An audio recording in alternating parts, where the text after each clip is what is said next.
Hi friends, good evening. Today topic is let it go. వదిలివేయండి తెలుగు అంటే. ఇప్పుడు ఈ లెట్ ఇట్ గో టాపిక్ గురించి ఎందుకు చెప్తానంటే, చాలామంది చాలా విషయాలు అయితే హ్యాండ్ చేసుకుంటున్నారు, లేదంటే డిప్రెషన్లోకి వెళ్ళిపోతున్నారు, లేదంటే లైఫ్ జాలీగా వేస్ట్గా గడిపేస్తున్నారు అనమాట. అది ఎంత మాత్రం మంచిది కాదు. కాబట్టి ఈ టాపిక్ తెలుసుకున్న తర్వాత మీకు చాలా వరకు ఇది ఉపయోగపడుతుంది అనుకొని చెప్తున్నాను. లెట్ ఇట్ గో లో జీవితం అనేది చాలా చిన్నది. ప్రతి క్షణాన్ని కూడా ఆస్వాదించండి. ఎలా ఆస్వాదించాలంటే ప్రశాంతంగా, ఆనందంగా జీవితాన్ని ప్రతిరోజు స్టార్ట్ చేయడం, దాన్ని మంచిగా గడపబెట్టేటట్టు నేర్చుకోండి ప్రతిరోజు. దాన్ని ఎట్లా చేసుకోవాలంటే, మనసు అనేది మన నియంత్రణలో ఉంచుకోవాలన్నమాట. మనసు అనేది మన నియంత్రణలో ఉంచుకోవాలి. ఎట్లా ఉంచుకోవాలి అంటే, కొన్ని సేవా కార్యక్రమాలు చేయడం ద్వారా, మంచి మంచి పరోపకారం, మంచి పనులు చేయడం ద్వారా, లేదంటే దేవాలయాలు విజిట్ చేయడం వల్ల మనకి మంచి మనసు అలవడుతుంది. దానివల్ల చెడుని కొంచెం దూరం పెట్టగలుగుతాము.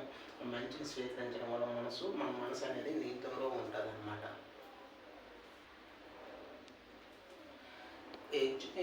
ఈ మనసు అనేది నియంత్రణలో ఉంటుంది అన్నమాట. ఎగ్జామ్లో చాలామంది ఎగ్జామ్లో తక్కువ మార్కులు వస్తాయని, లేదనుకున్న ఫ్యామిలీలో విఫలం అవడం, జీవితంలో డిప్రెషన్లో లోన్ అవడం వల్ల, లేదంటే ఎవరైనా ఏదో అనుకుంటారని, లేదంటే మనల్ని చిన్న చూపు చూస్తారని, మనకి ఇష్టమైన వాళ్ళు మనల్ని విడిచిపెట్టేస్తారని, లేదంటే వాళ్ళు మనల్ని ఇబ్బందికి గురి చేస్తుంటారనేసి చాలామంది లైఫ్ని డిస్ట్రాయ్ చేసుకుంటున్నారు అన్నమాట. అది చాలా తప్పు. మనకి ఇష్టమైన వాళ్ళైనా సరే మనల్ని అర్థం చేసుకోకుండా వెళ్ళిపోతున్నారంటే వాళ్ళని వెళ్ళనివ్వండి. వాళ్ళని బతిమాలో ప్రాయపడు మన దగ్గర ఉంచుకుంటే దానివల్ల మీకు ఏ లాభము ఉండదు.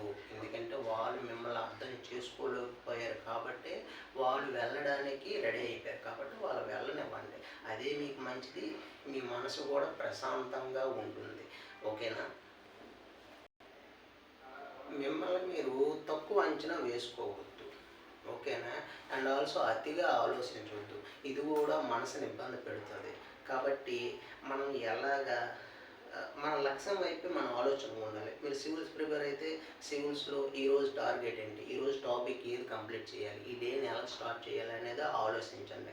అంటే వర్తమానంలో ఆలోచించడం నేర్చుకోండి. వర్తమానంలో బతకడం నేర్చుకుంటండి.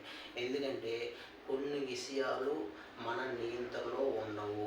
కొన్ని పరిస్థితులు, మనకు ఎదురయ్యే పరిస్థితులు మనం నియంత్రించలేము. ఇతరులు అభిప్రాయాలను కూడా మనం మార్చలేము. వాటిని సింపుల్గా వదిలివేయాలి అంతే. ఎందుకంటే అలా వదిలివేయడం వల్ల మనకి కొన్ని రకాల ఇబ్బందులు మనం సైడ్కి తీసుకున్నట్టు ఉంటుంది అన్నమాట. మన నియంత్రణలో ఏముంటాయంటే, మనం తీసుకునే నిర్ణయాలు, మనం చేసే ప్రయత్నాల మీదే మనం దృష్టిని నిలపాలి. ఓకేనా? దానివల్ల ప్రస్తుతము ప్రతిరోజు ఎంతో కొంత సాధన చేయడం వల్ల మనం ఇంప్రూవ్ అవుతాం అన్నమాట మన ప్రయత్నంలో. దానివల్ల ఏదో ఒక రోజు మనకు సక్సెస్ దొరుకుతుంది. దానివల్ల మన జీవితము మంచిగా మనం ఎట్లా బతకాలనుకుంటామో అట్లా బతకడానికి మనకు అవకాశం ఒక రోజు వస్తుందన్నమాట. ఓకేనా? ఎగ్జాంపుల్ ఏమంటే, మీరు మన పరిస్థితులు మన చేతుల్లో నియంత్రణలో ఉండవు అని చెప్పడానికి ఎగ్జాంపుల్ ఏముంటాయంటే, 2 ఎగ్జాంపుల్ పురాణాల్లో ఉన్నాయని చెప్తాను. ఒకటి పరీక్షిత్ మహారాజు అండ్ శమీక మహర్షి అన్నమాట.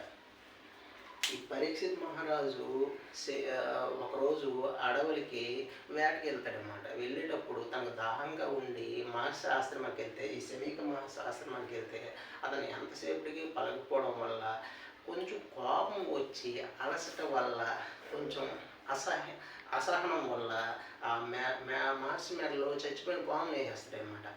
కానీ ఇక్కడ 2 చెప్తున్నా. ఒకటి ఏమంటే, ఆ మహర్షి దానివల్ల కోపము పడలేదు, దానివల్ల ఎలాంటి నియంత్రణ కోల్పోలేదు. తన పని తను ధ్యానం అదంతా కంటిన్యూ చేసుకున్నాడు. దీనిలో చిన్న అసహనం కలిగింది పరీక్షిత్ మహారాజ్కి. దీనివల్ల ఎవరు కోపోద్గ్రుతుడైపోయి ఆ పరీక్షిత్ మహారాజ్కి శాపం ఇచ్చాడు ఎవరంటే, ఈ శమీక మహర్షి కొడుకు అనమాట. అతను కోపము పట్టుకోలేక అంత ముని యొక్క కొడుకై ఉండి తను ఎంత సాధన చేసి కూడా కోపాన్ని నియంత్రించుకోలేక పరీక్ష మహారాజుకి శాపాన్ని ఇచ్చాడు. ఇది తెలుసుకున్న పరీక్ష మహారాజు అప్పటికి అసహనం వల్ల ఏదో తప్పు చేశానని తెలుసుకొని తిరిగి ప్రతి శాపం ఇవ్వగలిగే శక్తి ఉన్న ఇవ్వకుండా ఆ తను ఇచ్చే శాపం ఏంటి, 7 రోజులు పాము కాటుకి గురై చనిపోతాడని. దాన్ని తన మోక్షానికి ఉపయోగించుకొని సుఖమహర్షి లాంటి వాళ్ళ చేత భాగవతాన్ని చెప్పించుకొని మోక్షాన్ని సాధించాడు పరీక్ష మహారాజు. దీనివల్ల తనని తను నియంత్రించుకోవడం వల్ల. ఇదే పరీక్ష మహారాజు విషయంలో రెండో విషయం కూడా జరిగింది. ఏమంటే యుద్ధం జరిగింది, కౌరవులందరూ చనిపోయారు, పాండవులు ఉన్నారనమాట. ఈ పాండవులతో పాటు ఎవరు అశ్వత్థామ కూడా ఉన్నాడు. అశ్వత్థామ తండ్రి కూడా చనిపోయాడు, ద్రోణాచార్య అన్నమాట. ఇదంతా కోపాన్నంతా భరించలేక అశ్వత్థామ ఏం చేశాడంటే పాండవులను ఎలాగైనా అంతం చేసేవాలి, వాళ్ళు ఎవరు ఉండకూడదనేసి బ్రహ్మాస్త్రాన్ని విడిచిపెట్టాడు. అది అందరినీ పాండవులందరినీ అంతం చేయగలిగింది. కోపాన్ని నియంత్రించుకోలేక అతను ఎంత ఎక్స్ట్రీమ్కి వెళ్ళి అతను ఎంత నాశనం అయిపోయాడో దీనికి ఉదాహరణ అనమాట. దానివల్ల పరీక్ష మహారాజు ఉత్తర గర్భంలో ఉన్నప్పుడు కూడా చనిపోయాడు. అలా శ్రీకృష్ణ మహాత్ములు లాంటి దేవుడు ఉండడం వల్ల అతను రక్షింపబడ్డాడు అనుకోండి, అదే వేరే విషయం. దీనివల్ల అశ్వత్థామ ఏ విధంగా నాశనం అయిపోయాడంటే అలా చేయడం వల్ల శ్రీకృష్ణుడికి అందరికీ కోపాన్ని తెప్పించి శాపానికి గురయ్యి ఇప్పుడు కూడా శాపాన్ని అనుభవిస్తున్నాడు. అందుకని మన పరిస్థితులు మన చేతుల్లో లేనప్పుడు మన వీటి మీద దృష్టి పెట్టాలి. ఏ విధంగా బతకాలనేది ఖచ్చితంగా నేర్చుకోవాలి. ఆ బతకడం కోసం మనం ఎప్పుడు జ్ఞానము, యోగా, మెడిటేషన్ ఇలాంటివన్నీ చేయగలగాలి. ఓకేనా? ఇంకా కావున ఇది పురాణాల్లో ఉన్న పరీక్షిత్ మహారాజు, శమీక మహర్షి వృత్తాంతము అండ్ పరీక్షిత్ మహారాజు అండ్ ఎవరు అశ్వత్థామ యొక్క వృత్తాంతం అన్నమాట. ఇప్పుడు ప్రజెంట్ వెర్షన్లో చెప్తాను. అసలు జీవితం అంటే ఒక ఆట లాంటిది అనమాట. ఈ ఆటలో ఒకరోజు మంచిగా ఆడుతాము, ఆ రోజు మంచిగా జరుగుతుంది. ఇంకొక రోజు చెడ్డగా బాగా ఆడమన్నమాట, మంచి పరుగులు చేయలేము. కాబట్టి దానివల్ల మనం మంచి ప్లేయర్ కామా అంటే కాదు అని కాదు, అది మంచి ప్లేయరే, కానీ ఆ రోజు మనకు అక్కడ జరగలేదు, అంతే తేడా.